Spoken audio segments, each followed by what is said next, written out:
Como comprar casa sem ter poupanças, ou seja, sem teres dinheiro para dar de entrada. Hoje vou-te explicar as 5 formas para comprares uma casa sem teres os 10% de entrada.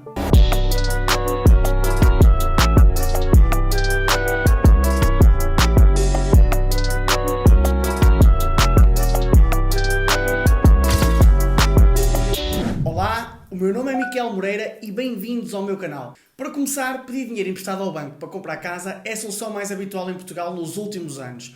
Os bancos têm demonstrado disponibilidade para conceder crédito de habitação. Além de que a procura por financiamento bancário está ao rubro, como todos sabemos. Devido ao nível baixo das taxas de juros, é normal que isto aconteça. Afinal, comprar casa sem poupanças para a entrada e gastos inerentes a essa transação é uma missão quase impossível. No entanto, eu tenho as 5 formas de comprar casa sem ter dinheiro amealhado. Bem, vou-te explicar quais são essas formas. Nos últimos anos, a compra de imóveis passou a ser uma operação mais complicada. Ao contrário daquilo que sucedia durante a época da bolha imobiliária, atualmente os bancos financiam no máximo 90% do valor da avaliação ou do preço de compra da casa. O que significa que é sempre necessário contar com poupanças para se responder aos 10% restantes, mais as despesas e impostos dessa mesma transação. Geralmente, a almofada necessária para adquirir uma casa até é de 20%. Vamos imaginar um imóvel de 200 mil euros.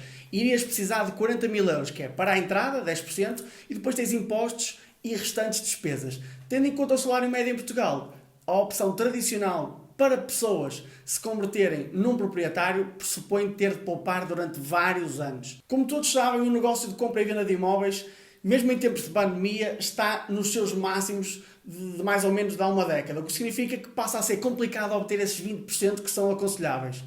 Assim, no entanto, há na verdade várias alternativas que permitem comprar uma casa, apesar de não se terem essas poupanças suficientes. Bem, eu passo a explicar. A primeira opção, comprar um imóvel em planta.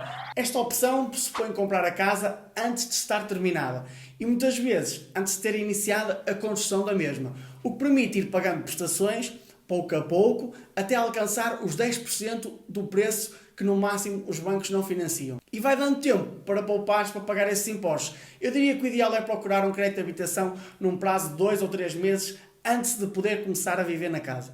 Segunda opção, arrendamento com a opção de compra. Costuma ficar muitas vezes de lado, mas isto é muito importante. De forma geral, esta forma consiste na elaboração de um contrato de arrendamento que garanta que, passado um período de tempo, o comprador tem direito a adquirir o imóvel a um preço acordado, ou seja, acordado previamente com o proprietário, descontando o montante que pagou através das rendas pagas até ao momento. Esta opção tem vantagens tanto para o inquilino e futuro comprador, como para o atual proprietário do imóvel. O arrendatário, por exemplo, tem a tranquilidade de que, se os planos não correrem como esperado, o seu compromisso estará limitado a interromper o contrato de arrendamento. O inquilino pode conhecer a casa a fundo e a zona onde se encontra e assim perceber se essa mesma casa se adapta plenamente às suas necessidades antes de formalizar a compra. No caso do vendedor, o benefício é que usufrui de rendimentos e de uma rentabilidade durante os meses em que a casa está arrendada, o que pode ser uma opção interessante, na minha opinião. Terceira opção, empréstimo ou donativo de familiares.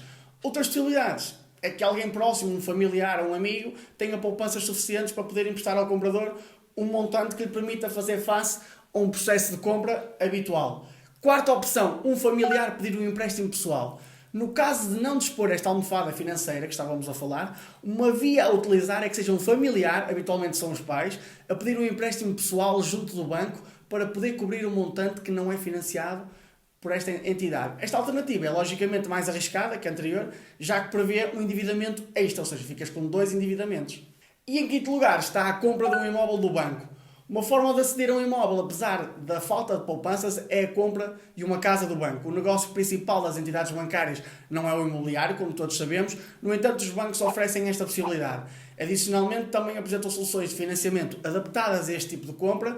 Estes créditos de habitações oferecem condições particularmente vantajosas para os clientes, já que o próprio banco é o principal interessado em desfazer-se destes imóveis. Por exemplo, permitindo um financiamento acima dos 90% e isenção na comissão de avaliação. Posto isto, tens aqui algumas soluções para adquirir um imóvel caso não tenhas esses 10 ou 15 ou 20% de entrada.